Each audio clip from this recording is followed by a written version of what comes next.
Hi, and today I'm going to show you how to play my colony. You want to start a new colony, and want to start a local game. Now, I would recommend starting with United Earths because they are the easiest. And these two are really easy, but I would suggest starting with the Lunar base because it teaches you how to play the game more, I think. And there also are some late game effects that Lunar has advantages in. I'll start with the Lunar base. I would always recommend playing on abundant resources because if you don't, there could be some problems in the future. And I am playing on mobile, so I'm going to use medium because it's small, really small. I'm going to use medium because it's a mobile game. If you're playing on a good computer, you might want to play on large, extra large, but however, that can get really laggy if you don't have a good computer. You can name whatever you want. It really doesn't matter. Our new game. So first of all, you're going to have this rover you see here. By the way, even though it's a mobile version, I have connected a mouse to it. The mouse does allow me to play a lot easier.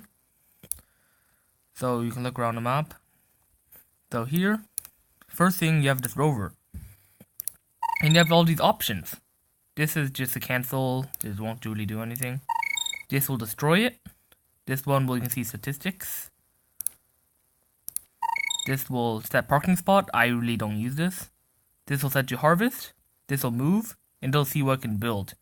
For now, I would recommend I would set to harvest. And I'll start harvesting from these Regulus deposits, which is your base resource on the Lunar base. So now when you have 10 Regulus, you can go to the all vehicle section, which you can just find this. You can click this bar right here, and then you scroll all the way down, you see all vehicles. And then one Lunar Rover is 10 Regulus. So you can build some, if you want to build a lot of Lunar Rovers,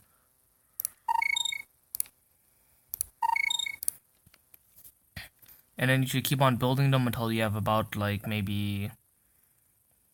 On mobile version, I recommend at least 50. On computer, I'd recommend at least 100. If your game doesn't get too laggy, but however, you're going to want a lot of rovers. And I'll be back when I have a lot of rovers. Okay, so I am back, and I've got 91 rovers. Another trick you can do is if you have one rover and you double click on it, it'll select all rovers of that type. Or you can click until that turns green, and then release, I'll select all. Or you can also click, wait till it turns green, and you can drag to select an area.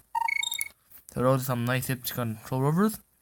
And once you have a good amount of rovers, you'll see you're going to get a bunch of Regulus. And what we're going to do, you want to build 3 helium-3 extractors.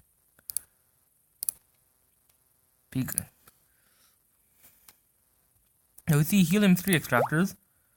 Something you may notice when you go to the options, they require 1 power. You start the game with 0 out of 3 power, and each one of these will take up 1 power, which is why you should build exactly 3 helium-3 extractors. And then now, when you get 20 helium-3, you want to build a Regulus compactor. I don't know why the image isn't showing. Okay, that's what it looks like.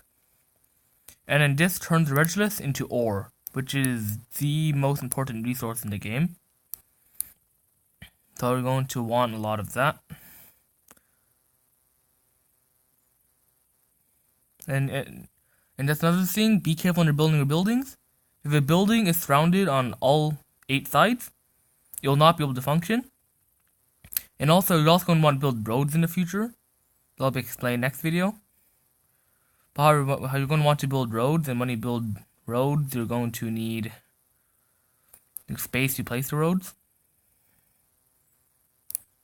Now I'm going to build my first Regulus compactor. But you see, Regulus compactor also needs 1 power. So what I'm going to do, if this requires 1 power, I'm going to deactivate one of these with this button, and then I'll have power. And then I'm going to build another one really soon when this reaches 20.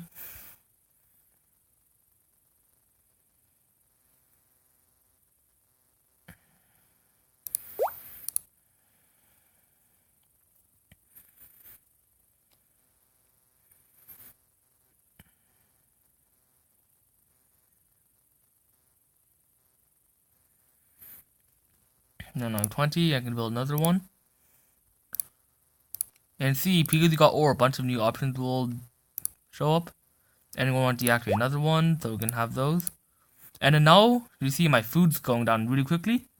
So wait till I have 35 ore, and then you can build a greenhouse, which provides food. So also I'll be back when I have 35 ore. So here I have 48 ore, and now I have enough to make a greenhouse.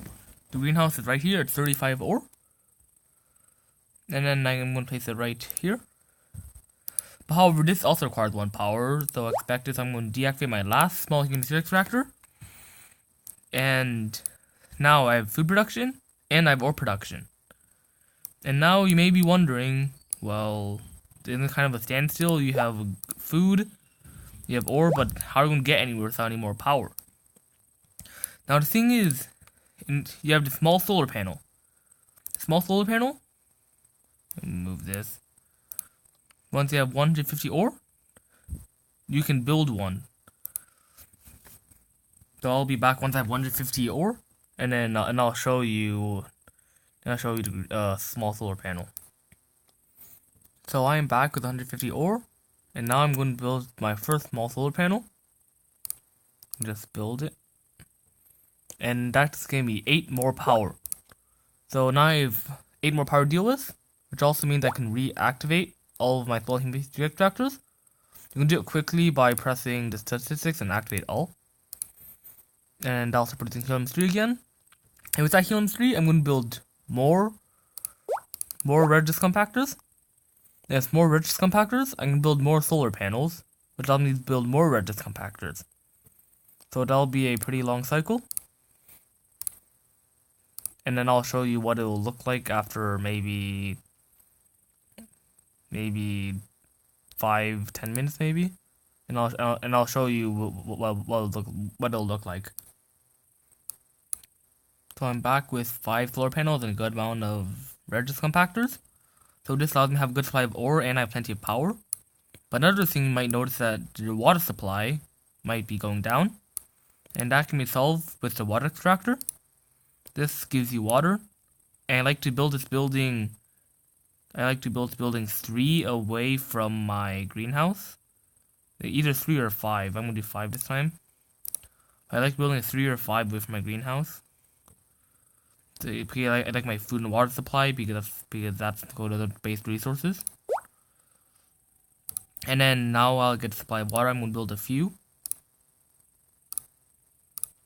And the thing about food and water is you always want to add max cap. If you don't have a max cap, there's going to be a problem. You can run out of food or water. So you want as much as, so it's not a problem if you have too much. And then this essentially concludes how you should start out your colony. You have stable colony, you have resource production, you understand how to produce resources, you understand you need power for buildings, you understand how to get food and water for a colony. And so to wrap things up, I'm also going to tell I'm going to tell another thing you might want to know. You might notice the game is like going to see more fancy than mine. You're going to see like O1 popping out of these a bunch and HE2 popping out of these maybe. So something I want to do, I want to go to engine settings.